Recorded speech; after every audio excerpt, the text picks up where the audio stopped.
अस्सलामुअलैकुम वरहमतुल्लाहि वबरकातुह। Education zone 2020 YouTube ચેનલમાં આપનું સ્વાગત છે। ધોરણ 11ના વિદ્યાર્થી મિત્રો, આપણે ભૌતિક વિજ્ઞાનમાં 4 ચેપ્ટરો પૂર્ણ કર્યા। લાસ્ટ ટાઈમ જે આપણે ચેપ્ટર પૂરું કર્યું એ દ્વિપરિમાણમાં ગતિ એટલે કે સમતલમાં ગતિની આપણે ચર્ચા કરેલી। આજે આપણે ભણવાના છે ચેપ્ટર નંબર 5 ગતિના નિયમો। જ્યારે મેં ચેપ્ટર 2 સ્ટાર્ટ કરેલું, ચેપ્ટર 2 અને ચેપ્ટર 3, તે વખતે એક શબ્દનો મેં ઉપયોગ કરેલો, કાઇનેમેટિક્સ। ગુજરાતીમાં એને કહેવાય શુદ્ધ ગતિ વિજ્ઞાન, અને એની વ્યાખ્યા પણ મેં કીધેલી। કાઇનેમેટિક્સ કોને કહેવાય? તો ભૌતિક વિજ્ઞાનની એવી કોઈક શાખા કે જેમાં ગતિનો અભ્યાસ ગતિ ઉદ્ભવવાના કારણો સિવાય કરવામાં આવે તો ભૌતિક વિજ્ઞાનના આવા અભ્યાસને કાઇનેમેટિક્સ કહેવામાં આવે। બીજું ત્યારે જ મેં એક ડેફિનેશન બીજી પણ લખાવેલી, ડાયનેમિક્સ। ડાયનેમિક્સ એટલે શું? ભૌતિક વિજ્ઞાનની એવી કોઈક શાખા કે જે શાખામાં પદાર્થની ગતિનો અભ્યાસ ગતિને ઉદ્ભવવાના કારણ સહિત કરવામાં આવે, એના ગુણધર્મોને સહિત તમારો જે અભ્યાસ હોય, કોઈ પદાર્થ ગતિ કરી રહ્યો છે તો એ ગતિ કેવી રીતે થઈ, એના પર કોણે બળ લગાડ્યું, કેટલું બળ લાગ્યું, કોને કારણે બળ લાગ્યું, આ તમામ જે બાબતો છે એની સહિતનો જે અભ્યાસ કરવામાં આવે એને કહેવાય ડાયનેમિક્સ। કાઇનેમેટિક્સના રિલેટેડ આપણે 2 ચેપ્ટરો પૂર્ણ કર્યા। એક તો સુરેખ પથ પર ગતિ અને બીજું તમારી દ્વિપરિમાણમાં ગતિ એટલે કે સમતલમાં ગતિ। એમાં જેટલી પણ ચર્ચા થઈ આપણી, પદાર્થ એક જગ્યાએથી બીજી જગ્યાએ જતો હતો, એની સાથે એના સ્થાનમાં ફેરફાર થતો હતો, વેગમાં બદલાવ થતો હતો, પ્રવેગમાં બદલાવ થતો હતો, કેટલીક વખત નિયમિત પ્રવેગ હતો, અચળ પ્રવેગી ગતિ હતી। એ દરેક ચર્ચા દરમિયાન એના આલેખો પણ આપણે દોરેલા। એ તમામે તમામ ચર્ચામાં આપણે એવું નથી ઓબ્ઝર્વ કર્યું કે પદાર્થની ગતિ શાને કારણે હતી, પદાર્થ ગતિ કેમ કરી અથવા કેટલું બળ લાગ્યું, એની કોઈ ચર્ચા આપણે એ ચેપ્ટરમાં નથી કરી। હવે જે આ ચેપ્ટર છે એમાં પદાર્થની ગતિનો કારણ સહિતની ચર્ચા જે કરવામાં આવશે એને કહેવામાં આવશે ડાયનેમિક્સ।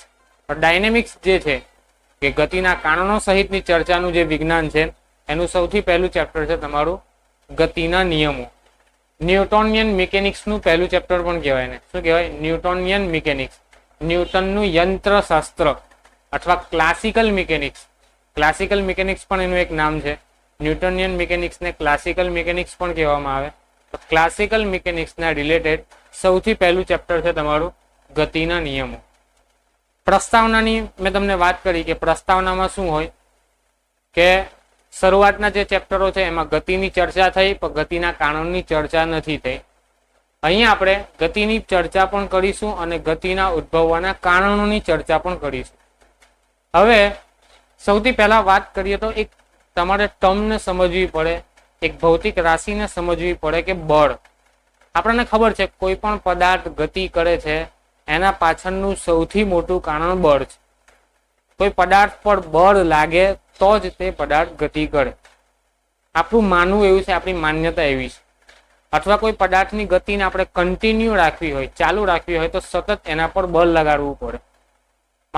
મારી પાસે ધારો કે કોઈ બ્લોક છે, લાકડાનો બ્લોક છે, એને હું ધક્કો મારું છું, જેટલી વાર ધક્કો મારીશ એટલી વાર એ ગતિ કરશે। જો ધક્કો મારવાનું છોડી દઈશ ગતિ બંધ થઈ જશે। એટલે એની ગતિને કન્ટિન્યુ રાખવા માટે પણ મારે સતત એની પર બળ લગાડવું પડે। તો સૌથી પહેલા તો આપણે એ સમજવું જરૂર છે કે બળ શું, બળ એટલે શું? તો બળને 3 રીતે વ્યાખ્યાયિત કરી શકાય।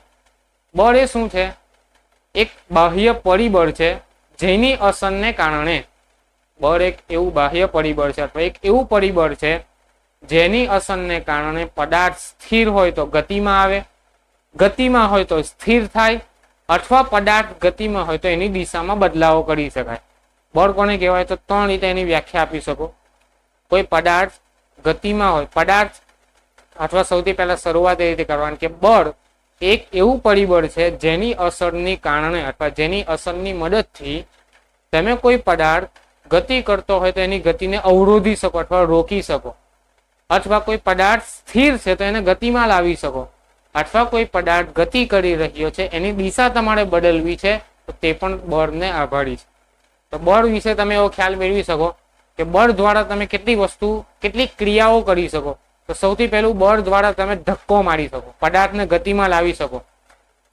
કોઈ બ્લોક હોય, કોઈ દિવાલ હોય અથવા કોઈ ગાડી હોય તો તેને ધક્કો મારો છો તમે, તે શું છે? બળ લગાડેલું કહેવાય. ધક્કો મારો એ પણ શું છે? તમારું બળ. તો એને શું કહેવાય? ટુ પુશ, ધક્કો મારો એ પણ તમારું બળ છે. ટુ પુલ, કોઈ પદાર્થને તમારે ખેંચવો છે. તમે દોરડા ખેંચની રમત રમતા હોય તો એમાં શું કરો? દોરડાને ખેંચો છો ને. અથવા તમારું ડ્રોવર હોય, તમારું જે ટેબલ હોય, ટેબલનું જે ડ્રોવર હોય એ ડ્રોવરને ખોલવા માટે તમે શું કરો છો? ખેંચો છો, પુલ કરો છો. દરવાજો, જે તમારો સ્પ્રિંગ વાળો દરવાજો હોય એને તમારે ખોલવો હોય તો એના માટે તમે શું કરો છો? પુલ કરો છો. પુલ એટલે કે ખેંચો છો. તો ખેંચવા માટે આપણે શું કર્યું? કંઈક બળ લગાડ્યું. તો એ પણ શું છે? બળ છે. તો ધક્કો મારો એ પણ બળ, ખેંચો એ પણ બળ. અથવા કોઈ પદાર્થ, એક દડો છે, એક દડો આ રીતે ગતિ કરી રહ્યો છે, ગબડતો દડો જઈ રહ્યો છે. એ દડાને હું આ રીતે હાથ મારી દઉં તો એ દડાની ગતિ શું થશે? બદલાઈ જશે. જે આ દિશામાં ગતિ કરતો હતો દડો એ હવે આ દિશામાં ગતિ કરવા લાગશે. તો હાથ દ્વારા મેં શું કર્યું? બળ લગાવ્યું. દડો પહેલા આ રીતે ગતિ કરતો હતો, મેં અહીંયા ધક્કો માર્યો, એની દિશા બદલાઈ. દિશા બદલાય એ પણ શું છે? બળની જ નિશાની છે. તો બળ કઈ જગ્યાએ એપ્લાય કરી શકાય? એક તો ધક્કા સ્વરૂપે, એક પુલ સ્વરૂપે એટલે કે ખેંચાણ સ્વરૂપે, અથવા કોઈક સ્લાઇડ ધક્કો મારીને કોઈ પદાર્થને તમે ગતિમાં લાવી શકો અથવા એની દિશાના બદલાવો કરી શકો. તો બળ વિશે આટલું કે કોઈક એવું પરિબળ, કોઈક એજન્ટ, અંગ્રેજીમાં એને એજન્ટ કહેવાય, તો કોઈક એવા પરિબળ દ્વારા પદાર્થને ધક્કો મારી શકાતો હોય, અથવા પદાર્થને ખેંચી શકાતો હોય, અથવા પદાર્થની દિશામાં ફેરફાર કરી શકાતો હોય, તો એવા પરિબળને શું કહેવામાં આવે? બળ કહેવામાં. અને બળ વિશે આ જે ડેફિનેશન છે, આ જે વ્યાખ્યા છે, એ 9મા ધોરણના રિલેટેડ વ્યાખ્યા છે બળની, જે તમે 9મામાં ભણીને આવ્યા. ઓરિજિનલ જે ભૌતિક વિજ્ઞાનની ભાષામાં બળ કોને કહેવાય એ આપણે ન્યૂટનના નિયમો અનુસાર એની વ્યાખ્યા આપીશું આગળ. હાલમાં આપણે સિમ્પલ જે વ્યાખ્યા છે, આપણે જે દિમાગથી જાણીએ છીએ એ મુજબ બળની વ્યાખ્યા આ થાય કે પદાર્થને ધક્કો મારવો, પદાર્થને પોતાની તરફ ખેંચવો અથવા ગતિ કરતા પદાર્થની દિશામાં બદલાવ થવો. એનો મતલબ એવો કે પદાર્થ પર કોઈ બાહ્ય પરિબળ દ્વારા બળ લાગ્યું. બરાબર છે? એને શું કહેવાય? બળ. હવે બળ બે પ્રકારના હોય. એક તમારું સંપર્ક બળ હોય અને બીજું ક્ષેત્રીય બળ હોય. બળના કેટલા પ્રકાર હોય? બે પ્રકાર. એક તો સંપર્ક બળ. સંપર્ક બળ એટલે કોન્ટેક્ટ ફોર્સ. કોન્ટેક્ટ ફોર્સ એટલે કે એવું બળ કે જે તમે સ્પર્શ કરીને લગાવો છો. કોઈ પદાર્થને હું ધક્કો મારું છું, બરાબર છે, પુલ કરું છું અથવા પુશ કરું છું, તે દરમિયાન એ પદાર્થની સાથે તમારા હાથનો કે તમારા કોઈ વ્યક્તિનો અથવા પરિબળનો સંપર્ક રહેલો છે. તો સંપર્ક સાથે જે લાગતું બળ છે એને શું કહેવાય? સંપર્ક બળ. આપણે વ્યવહારમાં જેટલા પણ બળ લગાવીએ છીએ બધા કેવા છે? સંપર્ક બળો છે.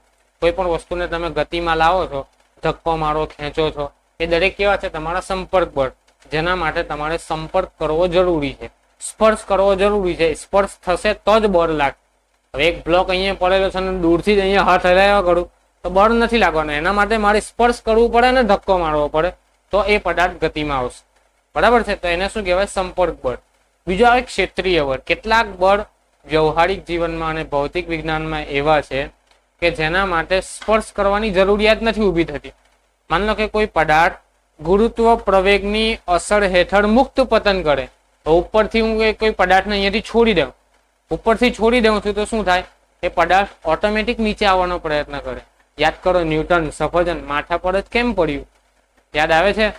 બરાબર છે? ગુરુત્વાકર્ષણ. ગુરુત્વાકર્ષણ એ શું છે? એક પ્રકારનું બળ છે. તો બળને કારણે આ ગુરુત્વાકર્ષણ બળ એવું છે ને, નોન કોન્ટેક્ટ ફોર્સ છે.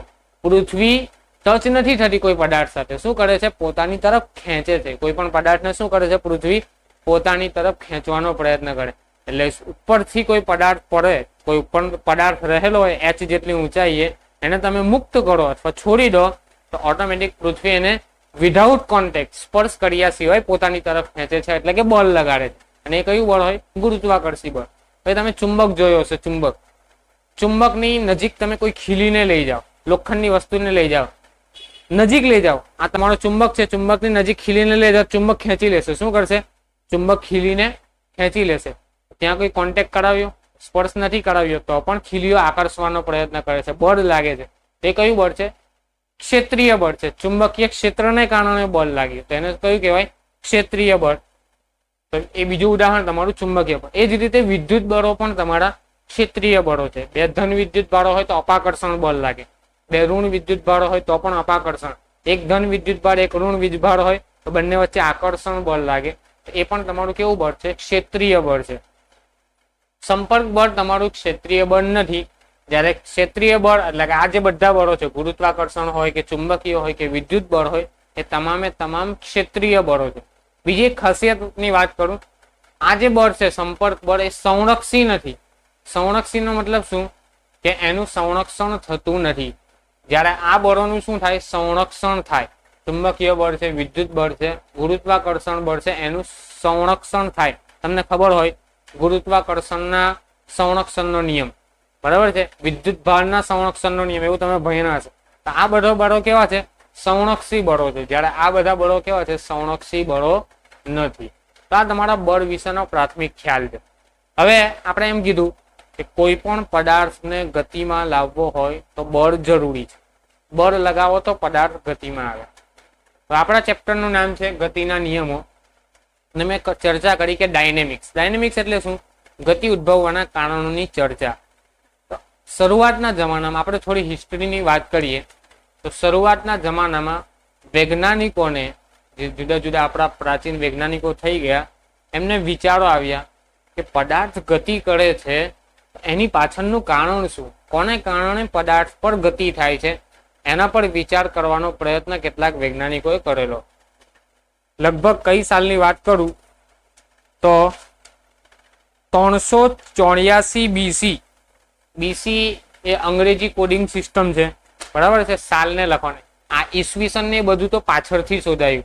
ઈસવીસન, બરાબર, હિજરી સન, એ બધું તો પાછળથી શોધાયું. તે પહેલા BC, FC, IC એવા AD એવું લખેલું આવશે તમારી કેટલીક બુકમાં, કેમેસ્ટ્રીની બુકમાં, ફિઝિક્સની બુકમાં એવું લખેલું હશે 384 AD, 384 BC.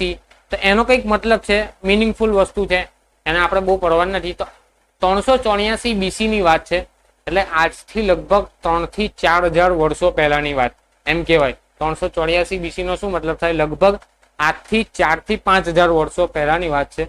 એક વૈજ્ઞાનિક થઈ ગયો જેનું નામ હતું એરિસ્ટોટલ. એરિસ્ટોટલે એવું કીધેલું કે કોઈ પણ પદાર્થને ગતિ કરાવવા માટે બાહ્ય બળ જરૂરી છે. અથવા બીજી ભાષામાં એરિસ્ટોટલે એવું અનુમાન લગાવેલું કે દુનિયાનો કોઈ પણ પદાર્થ સ્થિર અવસ્થામાં રહેવાનું વલણ ધરાવે. ચાહે ગતિ કરતો હોય, એક ટાઈમ એવો આવે કે સ્થિર થઈ જાય. એટલે કે પોતાનો કુદરતી ગુણધર્મ પદાર્થનો એવો છે કે પોતે સ્થિર રહેવાનું વલણ ધરાવે. એવું કોણે કીધેલું? એરિસ્ટોટલે. સાંભળજો, આપણે શરૂઆતથી આવીએ છીએ, પ્રાચીન કાળથી. શરૂઆતમાં કયા વૈજ્ઞાનિકે કેવો ખ્યાલ આપેલો? એરિસ્ટોટલનો ખ્યાલ એવો છે કે કોઈ પણ પદાર્થને ગતિ કરાવવી હોય તો બાહ્ય બળ જરૂરી છે. કોઈ સ્થિર વસ્તુ છે એને ગતિ કરાવવી હોય તો બળ લગાડવું પડે.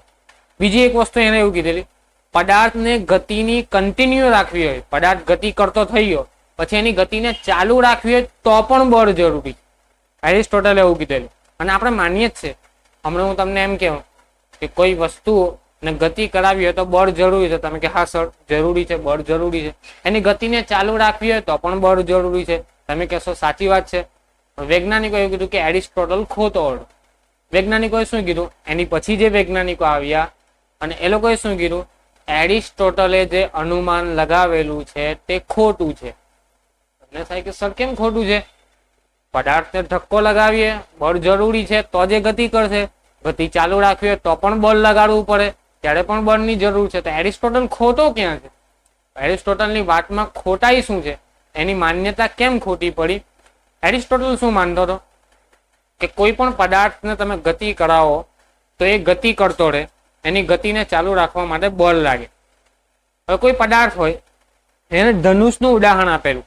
ધનુષમાંથી જે આપણે તીર છોડીએ છીએ, એ તીર દ્વારા, જે ધનુષ દ્વારા જે નીકળેલું તીર હોય, એને હવાનું અવરોધક બળ લાગે. એટલે જેમ તીર આગળ ચાલે, જેમ જેમ માની લો કે આ તીર છે, જેમ જેમ તીર આગળ જાય, પોતાનું સ્થાન બદલે, અહીંયાથી અહીંયા પહોંચે તો આ વિસ્તાર ખાલી પડે.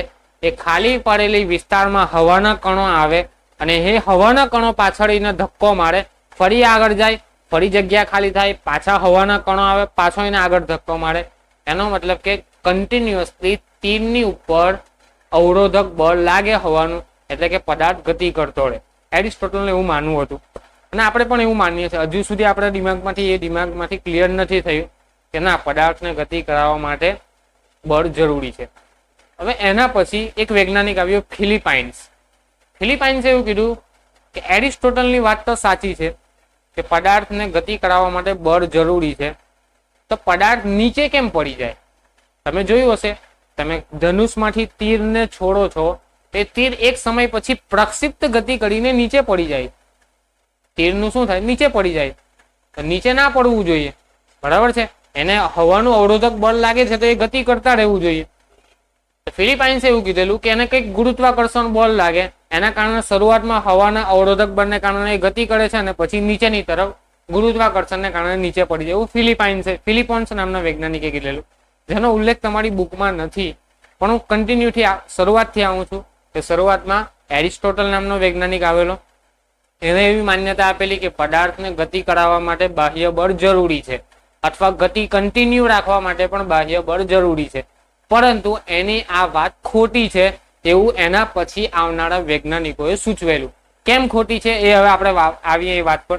તો એ ખોટી કોણે સાબિત કરેલી? ગેલેલિયો નામના વૈજ્ઞાનિકે. એક વૈજ્ઞાનિક થઈ ગયા ગેલેલિયો ગેલેલી. એરિસ્ટોટલ એક તત્વચિંતક વૈજ્ઞાનિક હતા. ગતિની અભ્યાસની અથવા ગતિને ઉદ્ભવવાના કારણોનો સૌથી પહેલો અભ્યાસની શરૂઆત એરિસ્ટોટલે કરેલી. ભલે એને સૂચવેલી બાબતો ખોટી છે, આપણે માનીએ છીએ ત્યાં સુધી તો સાચી જ લાગે છે, પણ ખરેખર ખોટી છે. વિજ્ઞાનની દ્રષ્ટિએ અથવા ભૌતિક વિજ્ઞાનની દ્રષ્ટિએ અથવા આદર્શ ભૌતિક વિજ્ઞાનની દ્રષ્ટિએ એની વાતો ખોટી છે, બરાબર છે. હું શબ્દ બોલું છું આદર્શ ભૌતિક વિજ્ઞાન. કેમ આદર્શ ભૌતિક વિજ્ઞાન બોલ્યો એની સમજૂતી પછી આપું છું. તો આદર્શ ભૌતિક વિજ્ઞાનની દ્રષ્ટિએ એરિસ્ટોટલની વાત ખોટી છે, પરંતુ એનો અભ્યાસ જરૂરી છે. કેમ? એના અભ્યાસ પરથી પ્રેરિત થઈને જ બીજા વૈજ્ઞાનિકોને કંઈક નવું સંશોધન કરવાનો પ્રયત્ન કર્યો. તો એરિસ્ટોટલે જે વાતો કીધેલી એના ઉપર સંશોધન કોણે કર્યું? ગેલેલિયો નામના વૈજ્ઞાનિકે. ઈસવીસન 1642. અહીંયા ઈસવીસન યાદ રાખજો, બરાબર છે. ગેલેલિયો જયારે આવ્યો દુનિયામાં તે વખતે ઈસવીસનની શરૂઆત થઈ ગયેલી એવું સમજી લેજો, બરાબર. ઈસવીસન 1642 17મી સદીમાં 1642 ગેલેલિયો નામના વૈજ્ઞાનિક એવું કીધું કે એરિસ્ટોટલની વાત ખોટી છે અને એને કેટલાક પ્રયોગોથી એની વાત ખોટી છે એવું સાબિત કરી બતાવેલ. હવે એને પ્રયોગો શું કરેલા એની ચર્ચા આપણે કરીએ થોડી વાર પછી.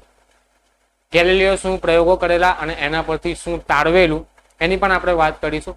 ગેલેલિયો જે વાતો કરી એના પરથી એક મહત્વનો નિયમ આપ્યો. એને કીધું એને જડત્વનો નિયમ. શાનો નિયમ? જડત્વ, ઇનર્શિયા, લો ઓફ ઇનર્શિયા. તો સૌથી પહેલા એરિસ્ટોટલ પછી ફિલિપોન્સ, અને ફિલિપોન્સ પછી ગેલેલિયો આવ્યો ઘણા વર્ષો પછી. અને ગેલેલિયો એરિસ્ટોટલની બાબતોને ખોટી સાબિત કરવા માટે પ્રયોગો કર્યા અને પ્રયોગો પરથી એને તાર્કિક નિયમો આપ્યા અને એ નિયમો કુદરતમાં સાચા છે અને એને જે પ્રયોગો કરેલા એને આપણે અભ્યાસ કરવાનો છે કે શું પ્રયોગો કરેલા. હવે એને આ પ્રયોગો પરથી એક નિયમ આપેલો, એને કહેવાય જડત્વનો નિયમ. શાનો નિયમ? જડત્વનો નિયમ. અચ્છા, ગેલેલિયો તો જડત્વનો નિયમ આપે છે. ગેલેલિયો ઘણા બધા અભ્યાસ કરેલા. ગેલેલિયોની થોડીક હિસ્ટ્રીની વાત કરું જો કે બુકમાં નથી આપી. ગેલેલિયો આંખથી થોડા રતાંધ્રાપણું જેને કહેવાય કે આંખની જોવાની ક્ષમતા ઓછી હોય એવી ધરાવતા એક વ્યક્તિ હતા. એમના મા બાપે એમને મેડિકલ કોલેજમાં અભ્યાસ કરવા માટે મોકલી દીધા હતા. એમની રુચિ ફિઝિક્સમાં વધારે હતી. ગેલેલિયો વૈજ્ઞાનિકની મેડિકલ સાયન્સમાં રુચિ ઓછી હતી, તેમ છતાં આંખની જોવાની ક્ષમતા ઓછી હોવાને કારણે એમને મેડિકલ સાયન્સને અભ્યાસ માટે મોકલી દીધેલા. તો ગેલેલિયોએ તે દરમિયાન જ્યાં રહેતા હતા, દૂર જ્યાં ભણવા ગયા હતા જ્યાં રહેતા હતા, એનું નામ છે લગભગ પાસુ ગ્રીસ કે પાસુ કે એવું કંઈક ટાવર છે ઇટાલીનો પાસુ નામના શહેરમાં એક ટાવર છે. એ ટાવરમાં એ રહેતા હતા જ્યાં તે ભણતા હતા. તો એક ઝુમ્મર જે લટકે છે, જે રૂમમાં ઝુમ્મરો લટકે, તમે જોયા હશે મોટા મોટા જે ઝુમ્મરો હોય, લાઇટ વાળા જે ઝુમ્મરો હોય એ લટકે છે, એનો અભ્યાસ કર્યો. એ ઝુમ્મરો કેટલીક વાર ડોલનો કરતા હતા. શું કરતા હતા? ડોલનો. અને એ ડોલનોને ગેલેલિયોએ પોતાના, તે વખતે સ્ટોપ વોચ કે એવું કંઈક નહીં હતું, તો આવર્તકાળ માપવા માટે કે એક સેકન્ડમાં કેટલા ડોલનો કરે છે અથવા એક મિનિટમાં કેટલા ડોલનો કરે છે એના માટે પોતાના ધબકારાનો ઉપયોગ કરેલો. અને એના પરથી એને આવર્તકાળના સૂત્રો અને આવર્તકાળ અથવા કોઈ પણ પદાર્થ હોય, દોલિત કરતો કોઈ પણ પદાર્થ હોય એ હંમેશા પદાર્થની લંબાઈ પર આધાર રાખે, દોરીની લંબાઈ પર આધાર રાખે એવા ખ્યાલો પણ ગેલેલિયોએ આપેલા. ફિઝિક્સમાં ઘણું મોટું યોગદાન છે ગેલેલિયોનું. ગેલેલિયોને ભૌતિક વિજ્ઞાનમાં યંત્રશાસ્ત્રનો પિતા પણ કહેવામાં આવે. તો આ ગેલેલિયો છે જેને ડાયનેમિક્સની અંદર સૌથી પ્રથમ જડત્વનો નિયમ આપેલો, જે ખૂબ અગત્યનો સાબિત થયો એના પછીના વર્ષોમાં. હવે 1642માં એને જે નિયમ આપેલો, 1642માં ગેલેલિયો મૃત્યુ પામ્યો. એના બીજા જ વર્ષે 1642માં જેવો એ મૃત્યુ પામ્યો એના બીજા જ વર્ષે સર આઇઝેક ન્યૂટન નામના વૈજ્ઞાનિકે ગેલેલિયો અને એરિસ્ટોટલના પ્રયોગોનો અભ્યાસ કરીને ગતિના નિયમો આપ્યા અને એ નિયમો ઓલ ઓવર ફિઝિક્સમાં ન્યૂટનના નિયમો તરીકે અથવા ન્યૂટોનિયન યંત્રશાસ્ત્ર તરીકે ઓળખાય છે. બરાબર છે. તો અહીંયા સુધીનો સફર હતો પ્રાચીન કાળથી લઈને ન્યૂટન સુધીનો. ન્યૂટનની પણ ઘણી મોટી હિસ્ટ્રી છે. જ્યારે ન્યૂટને આ જે નિયમો આપ્યા, ન્યૂટન ખરેખર તો મેથેમેટિશિયન હતો. ન્યૂટન શું હતો? એક ગણિત શાસ્ત્રી હતો. એના મા બાપની વાત કરું તો એના બાપ મરી ગયા પછી એની માતાએ કંઈક બીજી જગ્યાએ શાદી કરી લીધી હતી અને ત્યારબાદ એ પોતાની નાનીના ઘરે રહેવા ચાલ્યો ગયો હતો. ત્યાં અભ્યાસ દરમિયાન એના અભ્યાસમાં રુચિ વધારે હોય એની નાનીએ એને ફરીથી ભણવા મોકલી દીધો. ભણવા જાય છે તે દરમિયાન એની એક ચુંબકની પણ શોધ અને ચુંબકીય ક્ષેત્ર રેખાઓની શોધ પણ ન્યૂટને કરેલી, આઇન્સ્ટાઈનની વાત. તો ન્યૂટને શું કર્યું કે ગણિતના અભ્યાસ દરમિયાન જ એને આ નિયમો તારવેલા કે ગણિતનો ઉપયોગ કરીને, મેથેમેટિક્સનો ઉપયોગ કરીને ભૌતિક શાસ્ત્રમાં એને રુચિ દાખવી અને રુચિ દાખવીને ગતિના એને શું કર્યું? એરિસ્ટોટલ અને ગેલેલિયોએ જે નિયમો આપેલા હતા જડત્વના અને જે બાકીના ગતિના ડાયનેમિક્સના, એના નિયમોનો અભ્યાસ કરીને એરિસ્ટોટલની થિયરીનો અને ગેલેલિયોની થિયરીનો અભ્યાસ કરીને તત્વચિંતન કરીને એક 3 નિયમો આપ્યા જેને ન્યૂટનના ગતિના નિયમો તરીકે ઓળખાય. અને આ નિયમો ખૂબ ઉપયોગી છે ભૌતિક શાસ્ત્રમાં. અને ન્યૂટને શું કીધું? આપણે જે ફિઝિક્સ ધારીએ છીએ એ ફિઝિક્સમાં ન્યૂટને દરેક પદાર્થને કણ તરીકે સ્વીકારેલો. શાના તરીકે?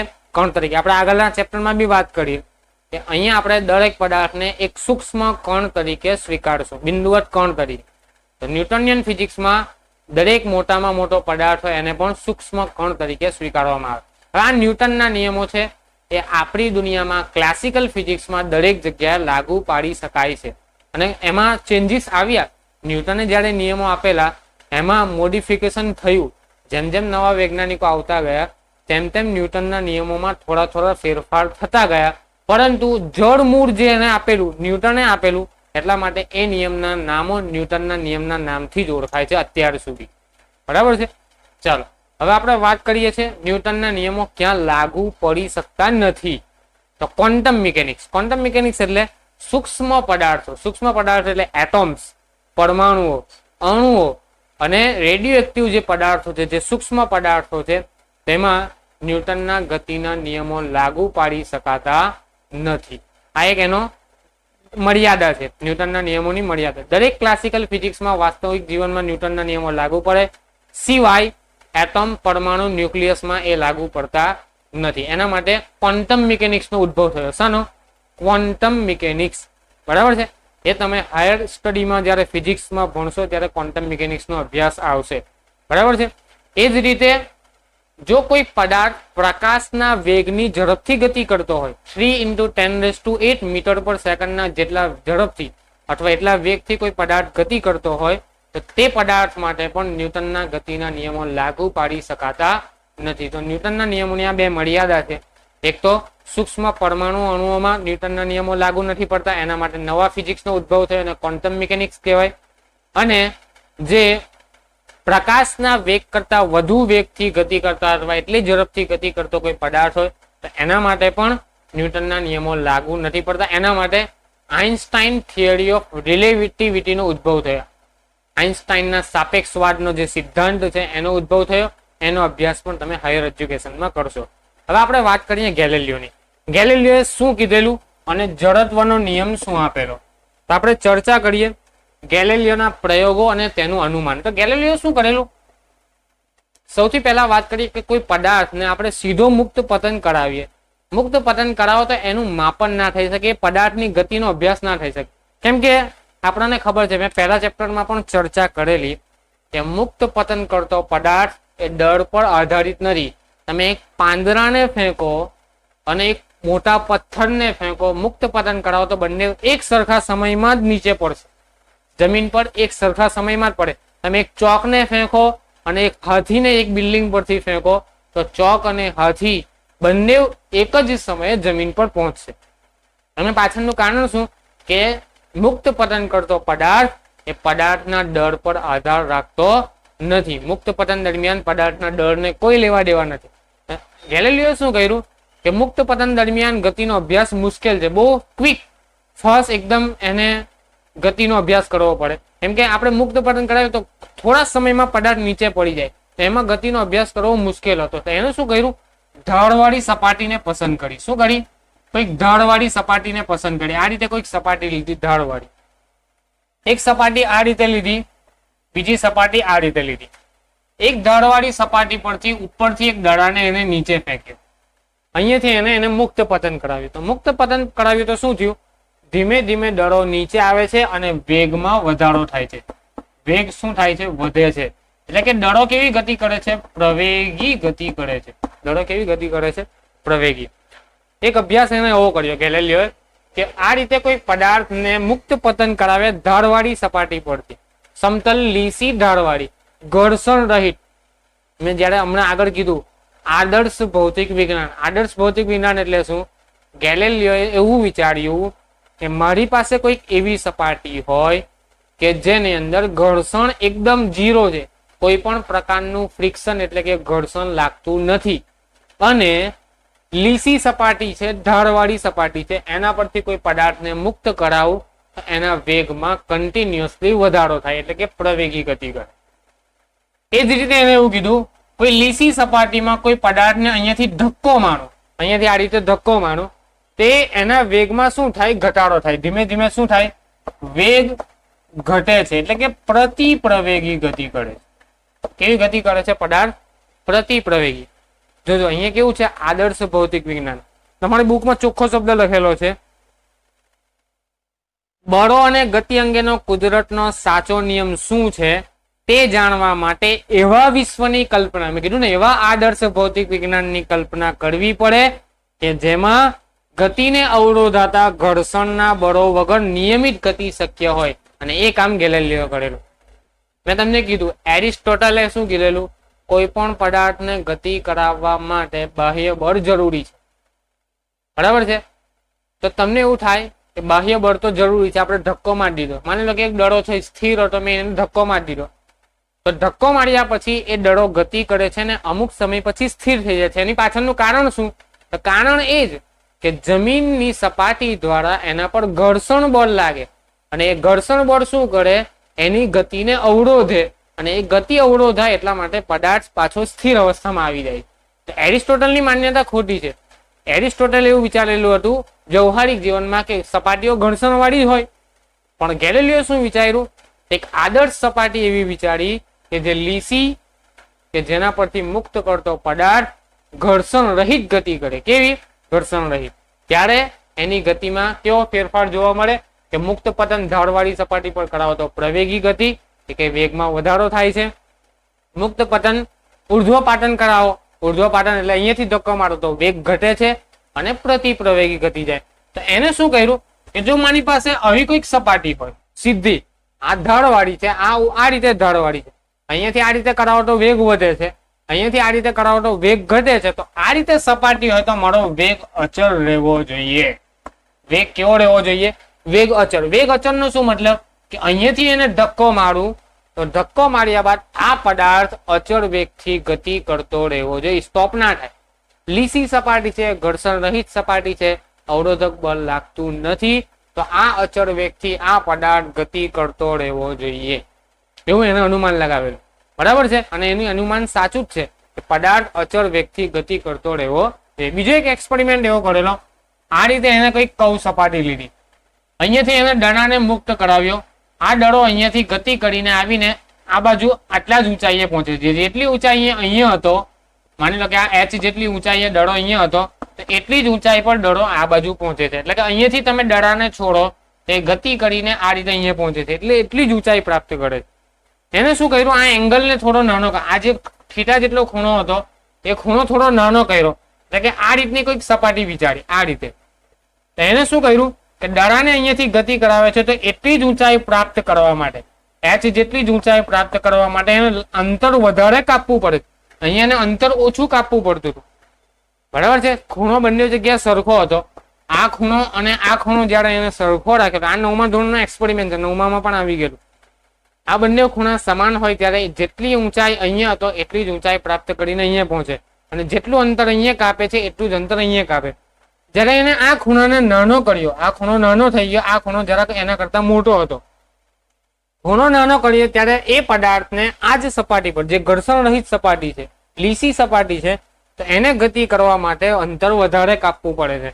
એને શું વિચાર્યું, માની લો કે મારી પાસે કોઈક એવી લીસી સપાટી હોય કે જે પદાર્થને અહીંયાથી હું મુક્ત કરાવું, તો એ પદાર્થ ઘર્ષણ રહિત સપાટી પર અચળ વેગથી ગતિ કરવા માટે, એટલે કે સ્ટોપ જ ના થાય, અચળ વેગથી ગતિ કરે.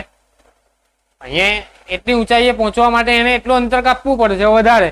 અહીંયા ઊંચાઈ પ્રાપ્ત ને એને લીસી સપાટી વિચારી લીધી. અચળ વેગથી ગતિ કરતા પદાર્થ માટે એને એવું કીધું કે જો લીસી સપાટી પર કોઈ અચળ વેગથી પદાર્થ ગતિ કરતો હોય તો એ હંમેશા અચળ વેગથી ગતિ કરતો રહેશે, એની ગતિમાં કોઈ પણ પ્રકારનું અવરોધક બળ લાગે નહીં. તો આ જે એક્સપેરિમેન્ટ છે એના પરથી એને જડત્વની વ્યાખ્યા આપી. જડત્વ એટલે શું, પદાર્થનો જડતાનો ગુણધર્મ. શાનો ગુણધર્મ, જડતા. આપણે કહીએ છીએ ને કે એકદમ જળ જેવો માણસ.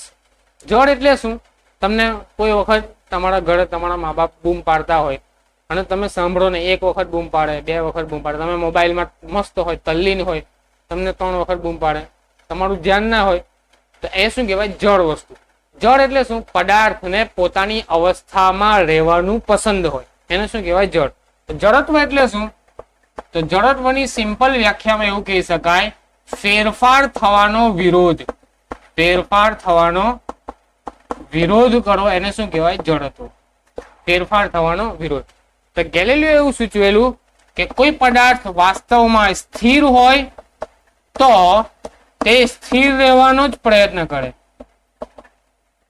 સ્થિર રહેવાનો પ્રયત્ન કરે.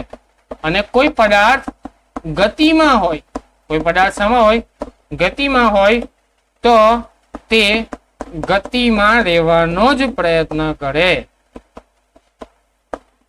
ક્યાં સુધી, એક શબ્દ યાદ રાખવાનો, પદાર્થ સ્થિર હોય તો સ્થિર રહેવાનો પ્રયત્ન કરે, પદાર્થ ગતિમાં હોય તો ગતિમાં રહેવાનો પ્રયત્ન કરે. અને પદાર્થના આવા ગુણધર્મને શું કહેવાય, જડત્વ કહેવાય. ક્યાં સુધી, જ્યાં સુધી, આ શબ્દ ખાસ આવવો જોઈએ, જ્યાં સુધી તેના પર કોઈ પણ પ્રકારનું બાહ્ય બળ ન લાગે. આ ઇમ્પોર્ટન્ટ વસ્તુ છે. પદાર્થ જો સ્થિર હોય તો સ્થિર રહેવાનો પ્રયત્ન કરે, ગતિમાં હોય તો ગતિમાં રહેવાનો પ્રયત્ન કરે, જ્યાં સુધી કે તેના પર કોઈ પણ પ્રકારનું બાહ્ય બળ ન લાગે. એને શું કહેવાય, પદાર્થનો જડત્વનો ગુણધર્મ. એટલે પદાર્થના જડત્વનો ગુણધર્મ એ પદાર્થના દળ સાથે સંકળાયેલી વસ્તુ છે. અને શું કહેવાય, જડત્વનો નિયમ. અને શું કહેવાય, જડત્વનો નિયમ. દળ સાથે, જેનું દળ વધારે એનું જડત્વ વધારે, જેનું દળ ઓછું એનું જડત્વ ઓછું. સિમ્પલ વસ્તુ છે. એક જાડો માણસ હોય અને એક પાતળો માણસ હોય. પાતળા માણસને તમે જરાક ધક્કો મારો તો પડી જાય, ફેંકાઈ જવાય. અને એક જાડો માણસ છે, જાડા માણસને તમે ગમે તેટલું હલાવો, ગમે તેટલું તમે એને ધક્કો મારો, એ પોતાની જગ્યાને છોડતો નથી. તમે એવું કહો કે આ માણસ જડ માણસ છે. જડ માણસ એટલે પોતાનું સ્થાન છોડતો નથી, માણસ સ્થિર જ રહેવું છે. એને શું કહેવાય, પદાર્થના જડત્વ. જે પદાર્થનું દળ વધારે હોય એનું જડત્વ વધારે, જે પદાર્થનું દળ ઓછું એનું જડત્વ ઓછું હોય. બરાબર છે. તો જડત્વનો નિયમ શું છે, પદાર્થ સ્થિર હોય તો સ્થિર રહેવાનો પ્રયત્ન કરે, ગતિમાં હોય તો ગતિમાં રહેવાનો. હવે માની લો કે એક દડો છે, એક દડો અહીંયા પડેલો છે, તો દડાનું કોઈક વજન છે, દળ છે, એ દળને કારણે એની અંદર જડત્વ રહેલું છે. જડત્વને કારણે એ શું છે કે સ્થિર છે તો સ્થિર જ રહેવાનો પ્રયત્ન કરે.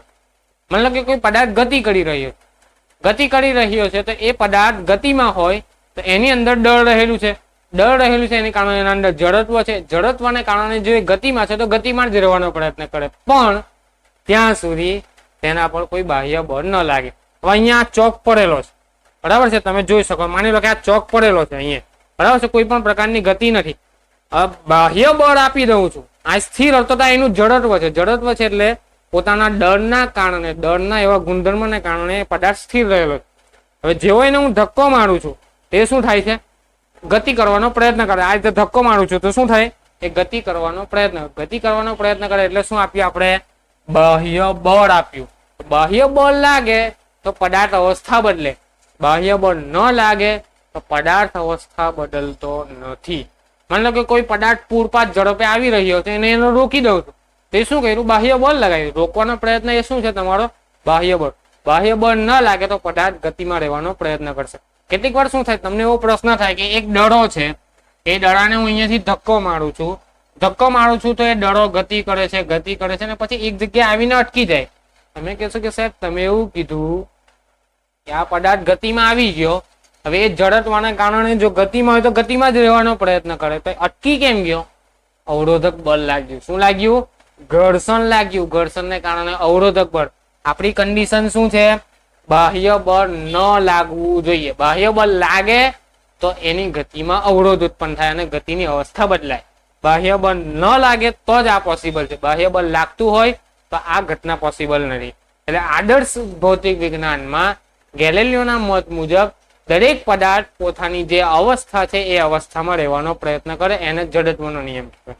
બરાબર છે. આ જડત્વને લઈને એને જડત્વનો નિયમ આપેલો. તો શું કીધું છે, ચોખ્ખું બાહ્ય બળ શૂન્ય હોય તો સ્થિર પદાર્થ સ્થિર જ રહે અને ગતિમાન પદાર્થ પોતાની નિયમિત ગતિ દ્વારા એટલે કે અચળ પ્રવેગી ગતિ દ્વારા ચાલવાનું એટલે ગતિ કરવાની શરૂઆત કરે છે, ગતિ ચાલુ રાખે છે. પદાર્થના આવા ગુણધર્મ શું કહેવામાં આવે છે, જડત્વ કહેવામાં આવે છે. જડત્વ એટલે ફેરફારનો વિરોધ. પદાર્થ તેની સ્થિર અવસ્થા કે નિયમિત ગતિની અવસ્થા બદલતો નથી, સિવાય કે બાહ્ય બળ તેની અવસ્થાને બદલવા માટે ફરજ પાડે. મેં તમને કીધું ને, સિવાય એટલે કે જો બાહ્ય બળ લાગશે તો જ પદાર્થ પોતાની અવસ્થામાં બદલાવ કરશે. જો બાહ્ય બળ નહીં લાગે તો પદાર્થ પોતાની અવસ્થામાં ફેરફાર કરશે નહીં. અહીંયા એરિસ્ટોટલ ખોટો પડે છે. એરિસ્ટોટલ શું કહે છે કે દરેક પદાર્થને ગતિ કરાવી તો બાહ્ય બળ જરૂરી છે. એરિસ્ટોટલે શું કીધેલું, બાહ્ય બળ લગાવવું પડે.